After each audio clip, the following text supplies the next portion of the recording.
నువ్వు కన్న కలలే నిజమవుతాయి చూడు, అందుకే ఉన్నాడు ఈ నాన్నే తోడు.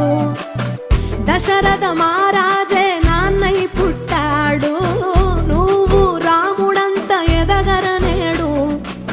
చరితలు ఎన్నడు చూడని మమతల గూడే వీధిలో, సంపద అంటే ఏదో కాదురో, ఇంతకు మించి అది